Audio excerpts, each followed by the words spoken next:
And we begin this Sunday morning with President Trump's new message to Iran, with the commander-in-chief ordering a powerful and deadly attack against Iranian-backed Houthi rebels in Yemen over the weekend. Multiple rebels dead after the strikes hit the intended targets in Yemen's capital city on Saturday. With President Trump writing on Truth Social, the Houthis have waged an unrelenting campaign of piracy, violence, and terrorism against American ships, aircraft, and drones.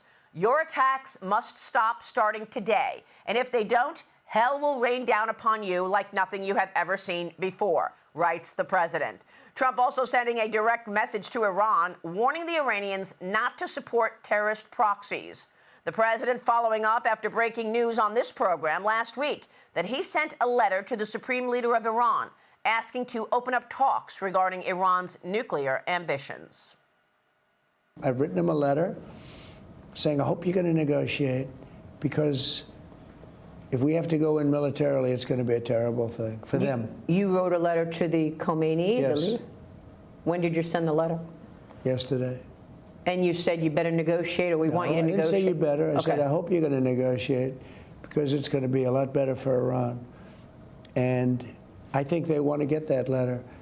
The other alternative is we have to do something, because you can't let them have a nuclear weapon. Those comments sparking a response to the interview from Iran last weekend, with the supreme leader saying Iran would not be bullied, writing, the insistence of some bullying governments on negotiations is not aimed at resolving issues, but rather at asserting dominance and imposing their demands. The Islamic Republic of Iran will certainly not accept their demands, writes the Ayatollah Khomeini. Joining me now with more on the Yemeni attack, Iran, and the president's agenda is the nation's Secretary of Defense, Pete Hegseth. Mr. Secretary, great to see you this morning. Thank you for being here. Can you tell us how it all went down on Saturday? Well, it all went down because an era of peace through strength is back. Just like in his first term, President Trump had to deal with the weakness of President Obama and get rid of ISIS, and he did it more quickly than anybody else. We're sitting on 4 years of deferred maintenance from Joe Biden, where, in particular, when you talk about the Houthis, they were allowed for over 100 times to shoot at U.S. ships, to shoot at commercial shipping. 4 months ago, when we sent a ship through, it was shot at 17 times. Ships haven't been able to go through for over a year without being shot at. Freedom of navigation is basic. It's a core national interest. And President Trump has said, we will restore that, and we will be unrelenting. I want to be very clear. This campaign is about freedom of navigation and restoring deterrence. The minute the Houthis say, we'll stop shooting at your ships, we'll stop shooting at your drones, this campaign will end. But until then, it will be unrelenting. We got the reports last night, Maria. The Houthi capital felt like an earthquake. Dozens and dozens of precision heavy munitions dropping precisely on the targets that we wanted to hit, sending a very clear message. And the message is clear to Iran as well. And the president said it in his truth. Your support of the Houthis needs to end immediately. We will hold you accountable as the sponsor of this proxy. And I echo his statement. We will not be nice about it. This is not the Biden administration. The message is clear. We will come after the Houthis until they stop shooting at our ships, and the Iranians better stay out of it. And there's so many implications to this. I remember last year when this was happening, basically every day or every other day that our ships would get harassed by these rebels. And what ended up happening from an economic perspective as well, many commercial ships were afraid to even go into that route in the Red Sea. They were going around the Horn, and it was costing much more money, sending oil prices higher because it was much more expensive for the longer travel. So it's not just a national security issue, but an economic one as well. 100%. And the president understands that. Global shipping, global commerce, when it's threatened by effectively pirates and piracy, and you have to divert and go an extra 2 weeks costing millions and then eventually billions of dollars, you're being held hostage by a terrorist organization. Remember, the Biden administration took off the foreign terrorist organization designation of the Houthis. That's right. President Trump restored it. We're squeezing them economically. We are pounding them militarily. By the way, to the Houthis, this isn't a one-night thing.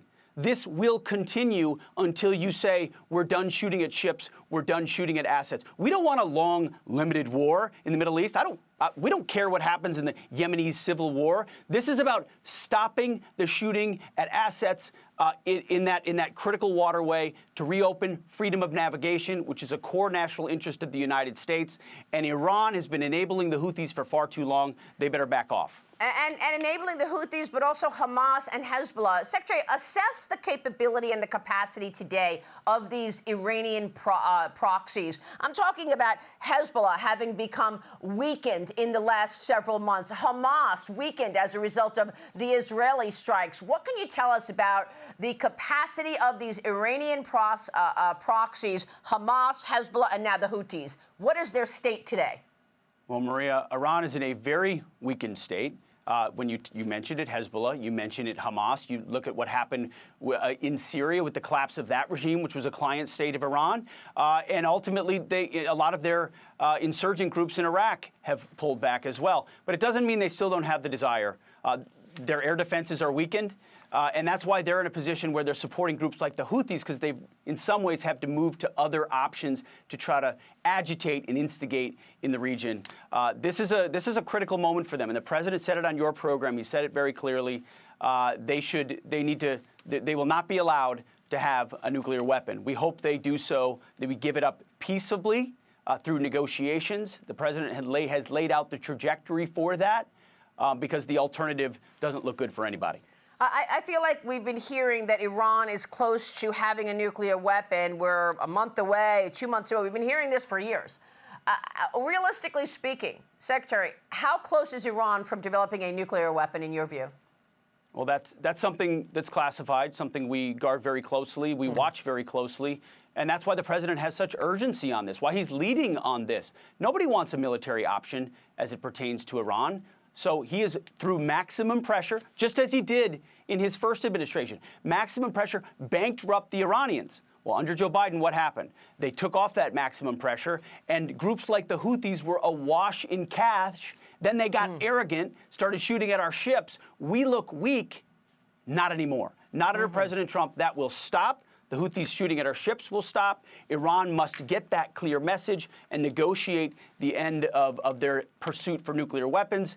Because, as I mentioned, President Trump has said clearly they will not get a bomb. And I know that the Department of Defense sent a letter to the Chairman Rogers, recently about this 8% budget relook that you have called for, Secretary. And I want to get your take on that because President Trump was very clear with me last week. He is not cutting defense spending. Here's the president with me last week right here. You said you wanted to do the Golden Dome. You've got a lot of ideas for America. But then earlier you said you wanted to cut $1 trillion in defense spending, right? I didn't say I was. You're not going to. So I was like, which is it? Are you cutting defense spending or are you building us up? I never said defense spending. Okay, because I think you were talking about denuclearization. Correct. And that's where the cutting of the spending came in. I never said cut. No, it's not in these days. I'd love to cut defense spending, but not now. Because you have China, you have Russia, you have a lot of problems out there. So, Secretary, the letter that was sent to Chairman Rogers was talking about the fiscal year 26 budget request, perhaps incorporating that 8% decline there. If you're looking at an increase in defense spending, Secretary, how do you allocate that? Where are the needs in our military? I know we don't have enough ships, and the Navy in China is actually dominating us when it comes to the number of ships. But how do you allocate that increase in defense spending? Ships, shipbuildings, the long-range munitions, hypersonics, long-range drones, Golden Dome, southern border. The president has laid out very clearly his agenda to rebuild the U.S. military. He did it in his first term. He's going to do it again. This 8% has been highly mischaracterized, Maria. It's not a cut. It's a reallocation away from Biden priorities toward Green New Deal stuff, toward President Trump priorities. So we have revived the warrior ethos inside the military. We're reestablishing deterrence. And per the president's direction, we're going to rebuild the military. You're going to see a historic investment in the weapons and modernization required to stand up to our enemies. President Trump is committed to that. He's asked me to be a part of it. We're going to work with Capitol Hill to do it. But we're going to be fiscally responsible with taxpayer dollars, Maria. We're going to pass an audit. We're going to work with DOJ. We're going to find there's plenty of waste, fraud, and abuse in the DOD, and we're going to find it. At the same time, we're going to reinvest overwhelmingly in systems and rebuild this military because our kids and grandkids require it, and President Trump's leading the way. This is very important clarity that you just gave us. This is a reallocation, not a decline. Secretary, it's great to see you this morning. Thank you, sir. Thank you, Maria. I'm Steve Doocy. I'm Brian Kilmeade. And I'm Ainsley Earhart. And click here to subscribe to the Fox News YouTube page to catch our hottest interviews and most compelling analysis.